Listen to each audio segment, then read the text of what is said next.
පුංචි යාළුවනේ කොහොමද ඔයාලට?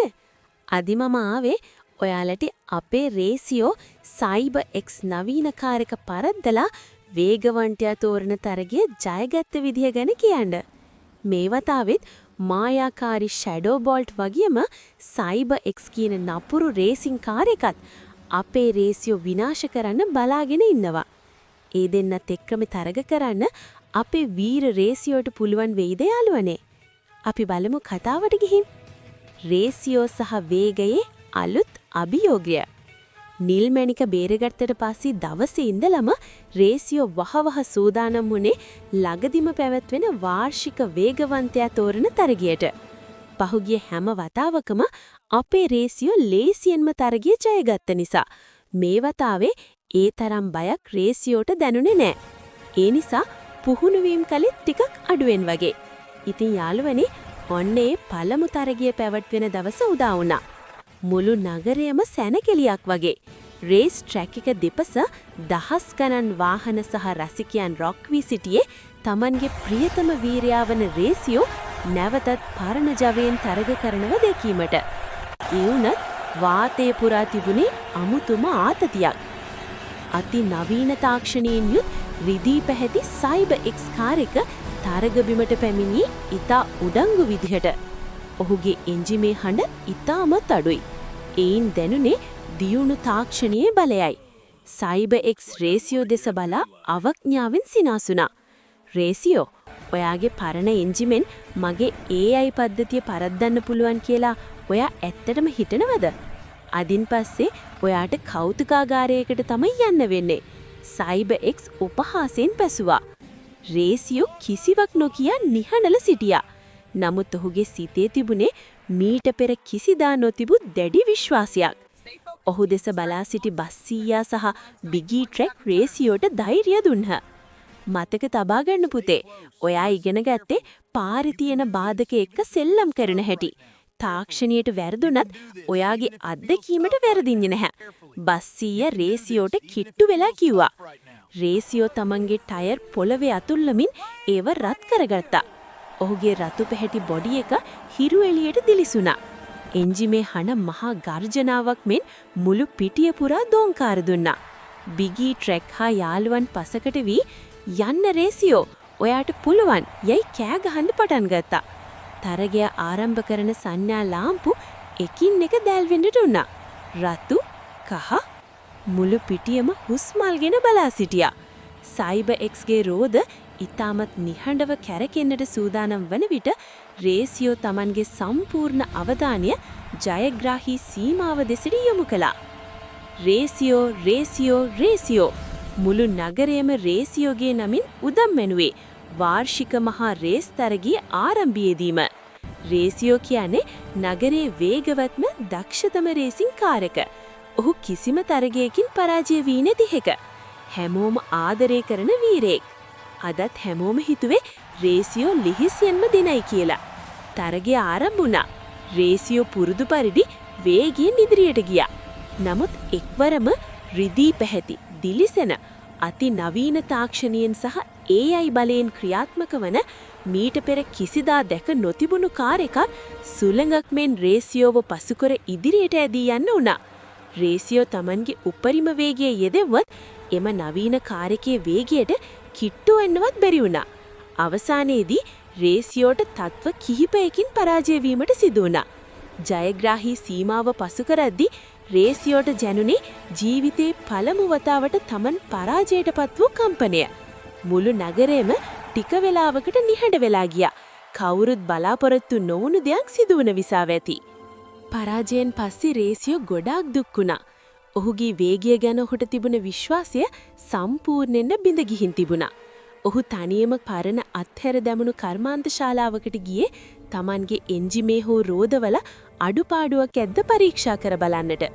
මලකඩකා යන්ත්‍ර සූත්‍ර අතරේ ඔහුට Tamanගේ අනාගතය පෙනුනේ නැහැ. මට මොකද වුනේ? මගේ වේගය දෙන් මදිද රේසියෝ? ඔහු Tamanගෙන්ම ඇසුවා.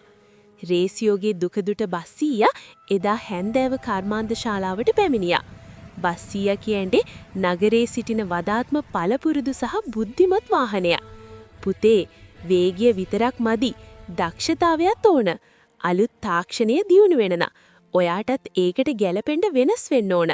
ඔයාට ඕන අලුත් විදිහ පුහුණුවක්. බස්සීය කාරුණිකව කීවය. මම ඔයාට පුහුණු කරුවෙක් හොයලා දෙන්නම්. එයා ඔයාට වේගයට වඩා දක්ෂතාවය පුහුණු කරයි. බස්සීය රේසියෝට මඩමාමනම් පළපුරුදු ඕෆ්-රෝඩ් ට්‍රැක් එකක් පුහුණුකරු ලෙස හඳුන්වා දුන්නා. මඩමාම යටතේ රේසියෝගේ පුහුණුවීම් ආරම්භ වුණා. ඒක සාමාන්‍ය රේස් ට්‍රැක් එකක කරන වේග පුහුණුවීමක් නෙවෙයි.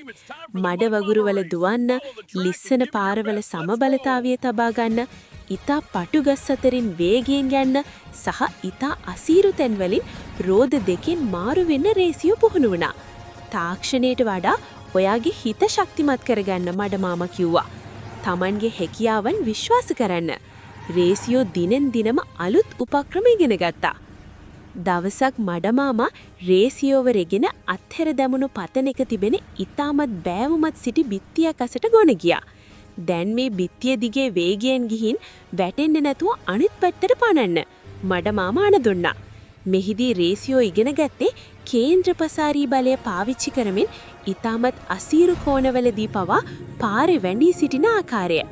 තවන් දවසක රාත්‍රියට වෙනතන් හිටපු මඩමාමා රේසියෝගේ හෙඩ්ලයිට්ස් නිවා දාලා මීදුම පිරිච්ච වංගු සහිත මඩ පාරක ධාවනය කිරීමට බල කළා. ඇස් වලින් නෙවෙයි, ඔයාගේ රෝදවලට දැනෙන පීඩනයෙන් පාර අඳුන ගන්න. මඩමාමා කිව්වා. මේන් රේසියෝගේ ඉන්ද්‍රියන් ඉතාමත් දියුණු වුණා. එක දවසක් මඩමාම සහ බිගී ට්‍රැක් එකතු වී රේසියෝ ධාවනය කරන පාරට විශාල පරණ ටයර් සහ ලී කොට පෙරලන්න වුණා. රේසියෝට සිදුවන්නේ ඉතාමත් පටු නිඩකදී ක්ෂණිකව හැරිලා ඒ බාධක මග හැරීම කරන්න. මේ හැම පුහුණුවීමකින්ම අපේ රේසියෝ Tamanගේ දක්ෂතාවන් තව තවත් වැඩි කරගත්තා. දවසක් මඩමාම රේසියෝවත් එකතු කරගෙන එයාගේ නවීන ගරාජයකට ගියා. සයිබ එක්ස් පරාජය කරන්න නම් රේසියෝගේ පරණ එන්ජිමට යම් නවීනකරණයක් අවශ්‍ය බව බස්සීයා සහ මඩමාම තීරණය කරලා තිබුණා. ඔවුන් රේසියෝට මේ කොටස් රසින්ම සවි කළා. Variable grip tyres. මේව සාමාන්‍ය ටයර් වගේ නෙවෙයි. පාරේ ස්වභාවය අනුව තෙල්, මඩ, හොතාර් ඕනෑම මතුපිරිය ස්වභාවයට අනුව ක්ෂණිකව වෙනස් කරමින් උපරිම ග්‍රහණයක් ලබා දෙනවා. ඇඩැප්ටිව් සස්පෙන්ෂන් සිස්ටම්. මඩමාම රේසියෝගේ පහත මාලයට ස්පෙෂල් හයිඩ්‍රොලික් කොටස් සවි කරනවා. මේන් රේසියෝට පුරුවන් වෙනවා එක පාරටම Tamanගේ උස වැඩි කරගන්න හෝ අඩු කරගන්න. The Nitro Breeze Cooling System. සයිබ එක්ස්ගේ එන්ජිම රත් වෙද්දී වේගය අඩු වෙනවා. නමුත් බස්සීය රේසියෝට සවි කරන අලුත් කූලිං සිස්ටම් එක නිසා රේසියෝ කොතරම් වේගයෙන් ගියත් එන්ජිම ඉතාමත් සිසිලව තබාගෙන උපරිම බලය ලබා දෙනවා. Manual Override Switch. සයිබ එක්ස් සම්පූර්ණයෙන්ම පරිගණකයෙන් පාලනය වෙද්දී රේසියෝට ඕනෑම වෙලාවක පරිගණක උදව් නැතුව Tamanගේ අතින් එන්ජිම පාලනය කරන්න රහසි ස්විචයක් සවි කරනවා. ඉතින් මේ සියලු ලෑස්තිවීම අතරතුර දිනක් රේසියෝ සහ එයාගේ හොඳම යාළුවා වන විශාල බිගී ට්‍රැක් නගරයෙන් පිටතට ගියේ පොඩ්ඩක් ඇවිදිලා එන්න. මොකද මේ පුහුණුවීම් නිසා අපේ රේසියෝ හොඳටම මහන්සි වෙලා හිටියේ. ඒත් එක්වරම උනේ දෙන්නම හිත නොතිබු දියා. ෂැඩෝ බෝල්ට් ඔවුන්ගේ පස්සෙන් පැමිණියා. එයා රේසියෝට විහිළු කරමින් එයාව කුපිසා කළා. දැන් නොරා පරණ වේගවත්ම කාරික නෙවෙයි රේසියෝ. මට දැන් නොරාව ලේසියෙන්ම අල්ලගන්න පුළුවන්. ෂැඩෝ බෝල්ට් කෑ ගහුවා. කෝපයටපත් රේසියෝ ෂැඩෝ බෝල්ට් පසුපස පන්නාගෙන ගියා. බිගී ට්‍රැක්ද ලේසියෝ පසුපස ගමන් කළා. නොදැනුවත්ම ඔවුන් ඈතින් පිහිටි විශාල මලකඩකා යකඩ් ගේට්ටුවකින් ඇතුල් වුණා. ඒක සාමාන්‍ය පාරක් නෙවෙයි. ඒක වාහන එකිනෙක හප්පා ගන්න භයානක වාහන චප්ප කරන තරගපිටියක්. ගේට්ටුව පිටුපසින් බැසී ගියේ මහා හඬක් නගමින්. මුළු පිටියම දුහිලින් සහ යකඩ් කොටසින් වලින් පිරීලා. විශාල දරුණු පෙනුමක් තියෙන වාහන බිගී ට්‍රැක්ව හප්පලා විනාශ කරන්න වටකරගත්තා. බිගී බයෙන් කෑ ගහුවා. රේසියෝ වහම ක්‍රියාත්මක වුණා. ඔහු Taman බස්සීයා සහ මඩමාමගෙන් ඉගෙනගත්ත අලුත්ම උපක්‍රම පාවිච්චි කළා. ඔහු වේගයෙන් ගිහින් එකපාරටම ලිස්සලා ගිහිල්ලා විශාල වාහන දෙකක් අතරින් පැනලා බිගීව කොට්ටු කරගෙන සිටි වාහන මගහැරියා. රේසියෝගේ දක්ෂ ක්ෂණික හැරවුන් නිසා වාහන අතරින් ලිස්සලා ගිහිල්ලා බිගීව නිරුපද්‍රිතව ඒ භයානක පිටියෙන් පිටතට ගේන්න රේසියෝට හැකි වුණා. ෂැඩෝ බෝල්ට් Tamanගේ සැලැස්ම අසාර්ථක වීම නිසා කෝපයට පත්වී කෑ ගහනුණා රේසියෝට ඇසුණා. ඔය වැඩේ අතරේ තරග දවසත් ටික ටික ලං වුණා. තරගයට පෙර පැවැත්වෙන පිරීක්ෂණ කටයුතු වලදී හැමෝගේම අවධානය යොමු වුණේ සයිබර්එක්ස් වෙතයි. ඔහුගේ ශරීරය වටා මිලි පාට විදුලි රේඛා දිවිගා ගියා. එම්බොහු අසල සිටි කාර්මික ශිල්පීන් ලැප්ටොප් පරිගණක මගින් ඔහුගේ දත්ත පරීක්ෂා කරමින් සිටියා. ඔහු දෙස බැලු ඕනෑම කෙනෙකුට සිතුනේ රේසියෝට අද කිසිම අවස්ථාවක් නැති බවයි. නමුත් රේසියෝ තරගබිමට පිවිසුනේ අමුතුම විදිහකට. ඔහුගේ එන්ජිමේ හඬ වෙනදාට වඩා ගැඹුරු වුණා. ඔහුගේ ටයර් පාරේ ගෑවෙන විට අමුතුම ලෝහමය හඬක් නැගුණා. මඩමාම සවිකල අලුත් වේරියබල් ග්‍රිප් ටයර් වල බලය ඒ වන විට රේසියෝට දැනෙමින් තිබුණා. තරගයට සියල්ල සූදානම් වුණා. රේසියොත් සීමායිරට ඇවිත් මාර්ගයට අවධානය දුන්නා. සූදානම් වන්න. නිවේදකයාගේ හඬ මුළු පිටිය පුරා දෝංකාර දුන්නා. සයිබර්එක්ස් රේසියෝ අසලට සෙමින් පැමිණ Tamanගේ රේඩියෝව පනගැන්නුවා. රේසියෝ, මගේ AI පද්ධතිය පවසනවා ඔයාට දිනන්න තියෙන්නේ 100.1ක අවස්ථාවක් විතරයි කියලා. ඔයා අද පරදින්නේ මුළු ලෝකෙම බලාගෙන ඉද්දී. සයිබර්එක්ස්ගේ රොබෝ හනින් රේසියෝට ඇසුණා. රේසියෝ කිසිවක් නොකියා Tamanගේ රහස් මැනුවල් ඕවර්රයිඩ් ස්විච් එක ක්‍රියාත්මක කළා. ෂණිකව ඔහුගේ ඩෑෂ්බෝඩ් එකේ රතු පැහැති ආලෝකයක් දැල්මුණා. දැන් රේසියෝ පාලනය වන්නේ පරිගණකයකින් නෙවෙයි. ඔහුගේ හදවතින් සහ අත්දැකීමෙන් පමණයි. පිටියේ තිබුණු මහා ලාම්පු පද්ධතියේ පළමු රතු එළිය දැල්වුණා. මුළු ක්‍රීඩාංගණයම එකවරම නිහඬ වුණා. කොතරම් නිහඬද කිව්වහොත් වාහනවල එන්ජින් කැරකෙන හඬ පවා පැහැදිලිව ඇසුණා. දෙවන රතු එළිය. රේසියෝගේ රෝදවලින් සුදු පැහැති දුමාරයක් නැගුණා. දෙවන රතු එළිය. සයිබර්එක්ස්ගේ විද්‍යුත් මෝටරය ඉහළ සංඛ්‍යාතයකින් නද දෙන්නට වුණා. හදිස්සියෙම තරඟ පතේ මැඩින් කළු පැහැති මීදුමක් වනි දුමාරයක් මතුවුණා. ඒ ෂැඩෝ බෝල්ට් ඈත සිට ක්‍රියාත්මක කළ රහස් උපාගමයකින් ආදයක්ද? නැතිනම් ස්වභාවික දෙයක්ද? කිසිවෙකුටත් පෙනුනේ නැහැ. රසිකයන් අසුන් වලින් නැගිට්ටා. පාර පෙනෙන්නේ නැති තරමට අඳුරු වුණා. නමුත් රේසියෝ බය වුණේ නැහැ. ඔහු මඩමාමා යටතේ අන්දව ධාවනය කරන හැටි පුහුණු වී තිබුණා. කොළ එළිය දැල්වුණා. මුළු මහත් පෘථුවියම දෙදරවන මහා හඬක් නගමින් වාහන පේලියම ඉදිරියට විදිද්දී සයිබර්එක්ස්ගේ සෙන්සර් පද්ධතිය අර අමුතු මීදුම නිසා මොහොතකට ව්‍යාකූල වී ඔහුගේ වේගය තත්පරයකක දශමයකට අඩාල වුණා. ඒ සුළු මොහොත රේසියෝට ප්‍රමාණවත් වුණා. රේසියෝ විදුලි වේගයෙන් ඉදිරියට පැනගත්තා. රේසියෝ තම වේගය උපරිමයෙන් පාවිච්චි කළා.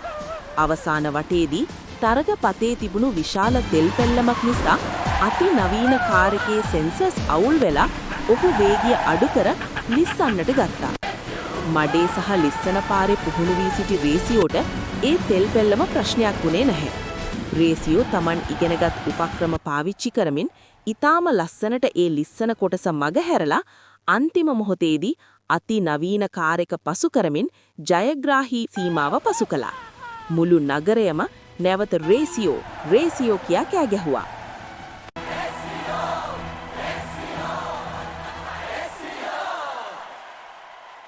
රේසියෝ ඔප්පු කළා තාක්ෂණයට වඩා අත්දැකීම්, පුහුණුවීම් සහ හිතේ ශක්තිය වැදගත් බව. ඔහු නැවතත් නගරේ වේගවත්ම සහ දක්ෂතම වීරයා බවට පත් වුණා. රේසියෝ ජයග්‍රාහී සීමාව පසු කරන්නත් සමගම මුළු ක්‍රීඩාංගණයම ප්‍රීතිഘോഷයෙන් පිරී ගියා. සයිබර්එක්ස් Tamanගේ පරාජය අදාහගන්න නොහැකිව නිහඬව පසට වී සිටියද්දී සියලුම කැමරා සහ ආලෝක ධාරා යොමු වුණේ රේසියෝ දෙසයි. නමුත් රේසියෝ ඒ කිසිවක් ගැන උදන් නැනුවේ නැහැ.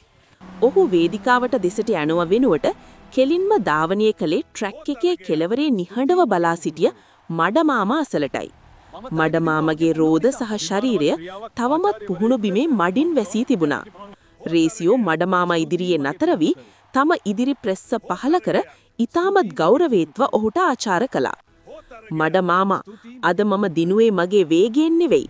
ඔබ මට කියා දුන්න අත්දැකීම් සහ දක්ෂතාවෙන්. රේසියෝ නිහමතාවෙන් පැවසුවා. මඩමාම තමන් එන්ජිම සෙමින් පණගන්වා සිනා වුණා. මම ඔයාට මග පෙන්වා විතරයි රේසියෝ. ඒ මගේ දක්ෂල දිව්වේ ඔයයි. ඉන්පසු රේසියෝ තමන්ගේ පැරණි මිතුරා සහ උපදේශකයා වූ බස්සීයා අසලට ගියා. බස්සීයාගේ දැස් සතුටු කඳුලෙන් පිරී තිබුණා. රේසියෝ තමන් හෝන් එක නාද කර බස්සීයාට ස්තුති කළා. බස්සීයේ එදා මම වැටී සිටි වෙලාවේ ඔබ මට දුන්න ඒ ශක්තිය නැත්නම් අද මම මෙතන නැහැ.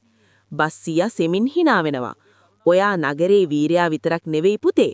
ඔයා හොඳ ගතිගුණ තියෙන කාර් එකක්. යයි කියා. අවසානයේදී රේසියෝ තමන්ගේ හොඳම මිතුරා වන බිගී ට්‍රක් සොයා ගියා. බිගී ඒ වන විටත් සතුටු වැඩිකමට පාරේ තැන පිම්මේ දුවමින් සිටියා. රේසියෝව දුට්ටු සැනින් බිගී ඔහු අසලට වේගයෙන් පැමිණියා. රේසියෝ, අපි ඒක කළා. අපි අර සයිබර් එක්ස්ට වැඩ පෙන්නුවා. බිගී කෑ ගැහුවා. දෙදෙනාම එකතු වී පිටිය පුරා වට කීපයක් ධාවනය කළා. එකිනෙකගේ ඇඟේ හැපෙමින් ඊටාම විනෝද වුණා. අර මරණීය පිටියේදී එකිනෙකා බේරගත් හැටි මතක් කරමින් ඔහුන් සිනා වුණා. නගරයේ අහස විවිධ වර්ණවත් ගිනි කෙලිවලින් ආලෝකමත් වුණා. රේසියෝ තේරුම් ගත්තා අති නවීන තාක්ෂණයට ලෝකීය දිනන්න පුරුවන් වුණත් නියම දක්ෂතාවය, කැපවීම සහ හොඳ මිතුරන් පිරිසක් සිටින තක්කල් රේසියෝව පරාජය කරන්න කිසිවෙකුට නොහැකි බව. එහෙනම් යාළුවනේ, අදට කතාව අවසන්. රේසියෝගේ ඊළඟ වීර කතාවත් අරගෙන මං ඉක්මනින් එනකන් හැමෝම පරිස්සමෙන් ඉන්න. මම අදට ගිහින් එන්නම්. හැමෝටම සුබ දවසක්.